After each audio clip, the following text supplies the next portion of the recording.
I am Lamont at large. Today, behind me is TC Jester Park. I'm in Houston, Texas. I'm here to talk about the brutal gang rape and murder of Jennifer Ertman and Elizabeth Pena. This is a pretty graphic story. If you don't like stories that have a lot of gruesome details, you might want to skip this video. On June 23rd, 1993, Elizabeth Pena and Jennifer Ertman were attending a friend's pool party, and they had an 11:30 p.m. curfew. So as they were leaving the pool party, they decided it'd be a little bit quicker if they took a shortcut, which is on these very train tracks that they were walking on. So from that direction where I'm pointing right now, they walked over here, and as they were walking,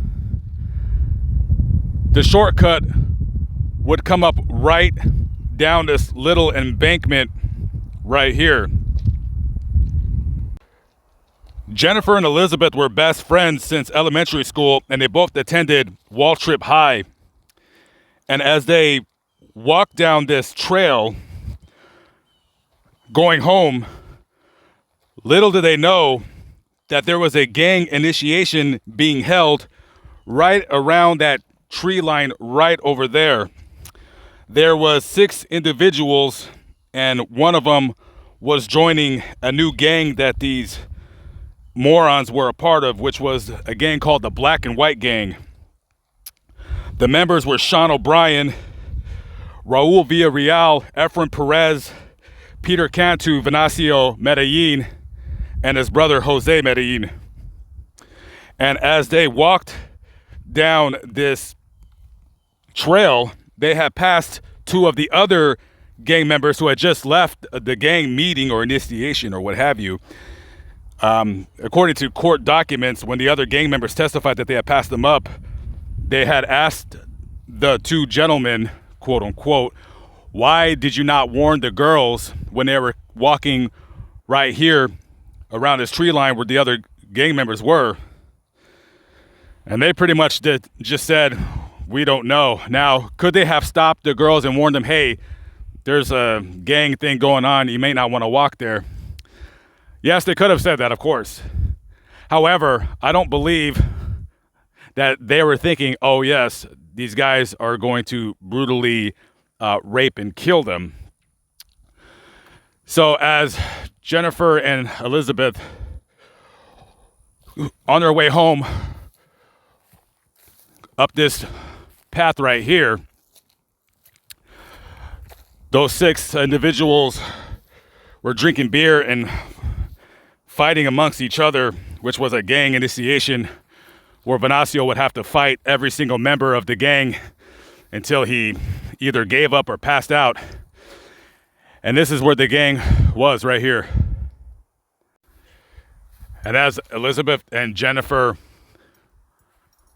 walked up right here, this is where they encountered the 6 individuals.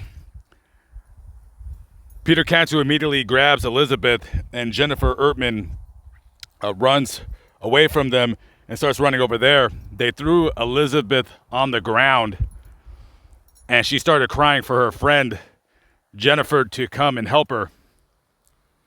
Now at that point, Jennifer's basically almost free of the danger, but that's her best friend, and she's not going to let her go down like that. So she comes back to confront the attackers, and that's where the hours-long gangbang rape occurred. They were raped anally, orally, and vaginally for over an hour. After they were done, Peter Cantu decides that they can't let them live because then they might identify them to the police. So he instructs them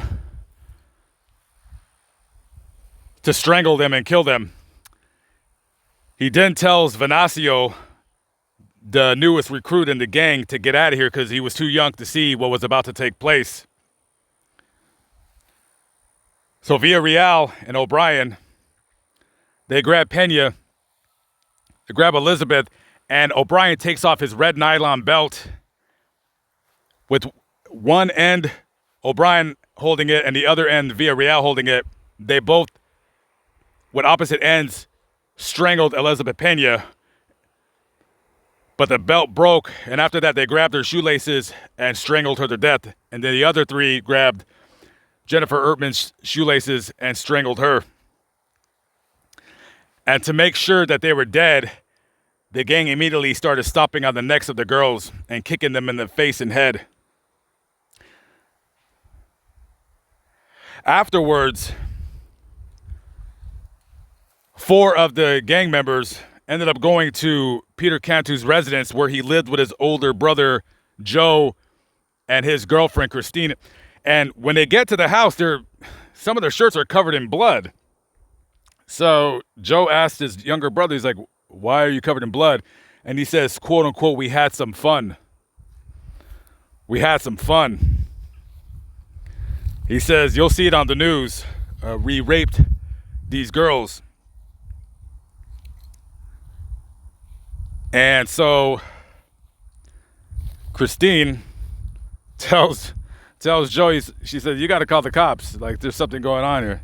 You got to call the cops." Then they call the cops. 4 days later, June 28th, 1993, their bodies are discovered. And at that time, it was summertime in Houston. If you've been out here in the summertime, it's very, very, very hot. The daily temperatures are well over 90 degrees and sometimes touch 100. And in that particular week, it was very, very hot. It was over 100 degrees here in Houston. And a body that is left out here in 100-degree heat for over 4 days is going to decay very quickly. When they were found, they weren't able to be recognized. They had to compare dental records just to identify them. And it was a little bit more difficult to look at Elizabeth's dental records because some of her teeth were kicked out by Peter Cantu. Randy Ertman, the father of Jennifer, was talking to news reporters because, this was all over the news before their bodies were found, that these 2 girls were missing. And there happened to be a cop car right beside the news van. And he heard over the scanner that they found 2 bodies. Immediately he jumps into the van. He starts driving over to where they found the bodies. And police, by then, homicide unit, they got crime scene tape, and he starts running towards them, and some of the officers had to grab him and hold him back. And one of the cops remembers hearing him screaming, like, "Does one of them have blonde hair? Does one of them have blonde hair?"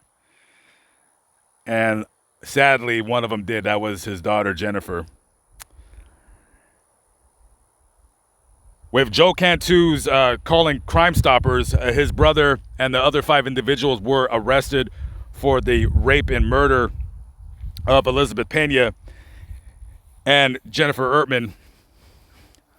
Now, originally, 5 of the 6 were sentenced to die by lethal injection. The only one that wasn't sentenced was Benicio Medellin, and that was only because he was 14 at the crime.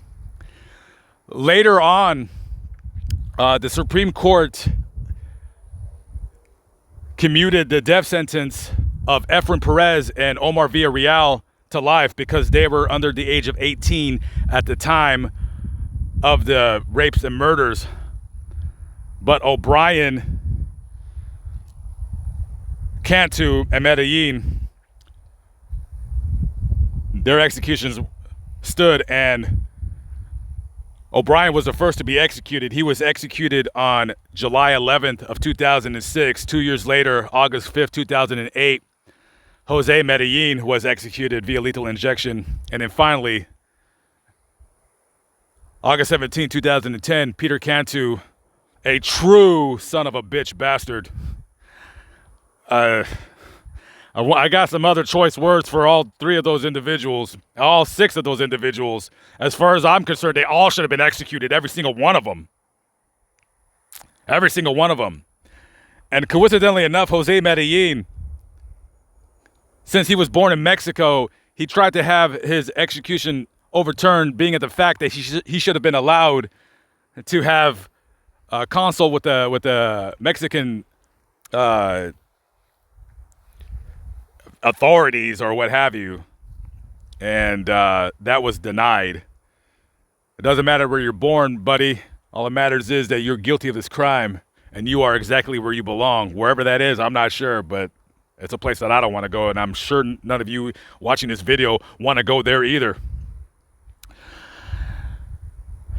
All right, so we're going to go walk really quickly up here. There's a memorial that was placed a couple of benches for the girls.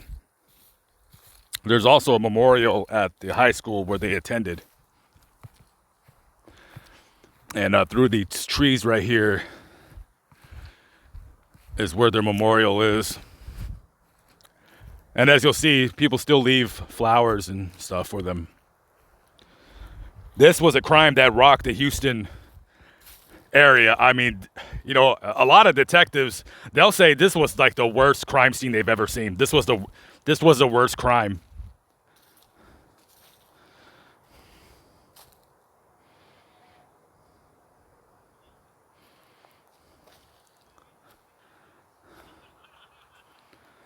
Okay, so we're going to go visit the grave sites of Elizabeth and Jennifer.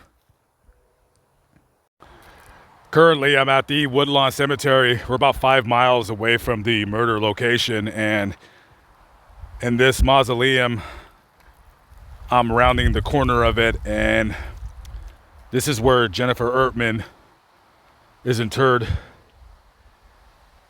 Right there.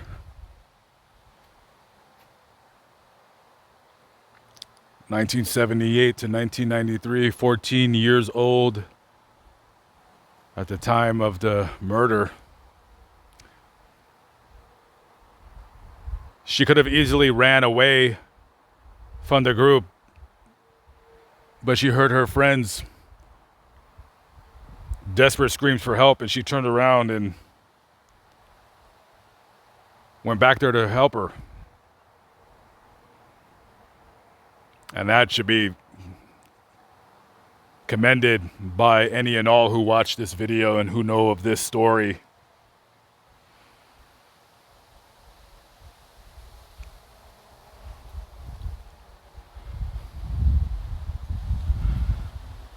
Rest in peace to this young lady. And now we're going to go visit Elizabeth.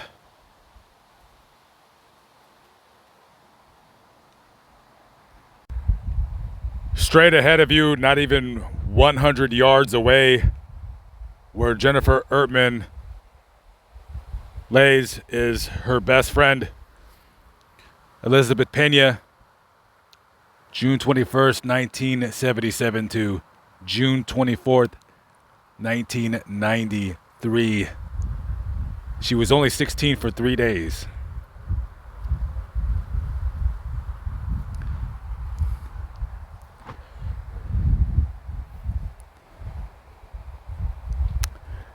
Best friends within eyesight of each other.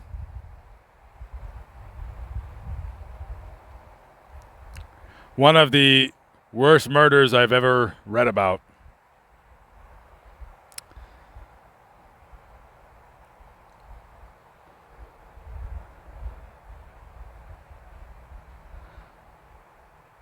Rest in peace to both the young women, Elizabeth and Jennifer. All right, guys, Lamont at large. I'm signing off. I'll catch up with you on the next vlog. Peace out.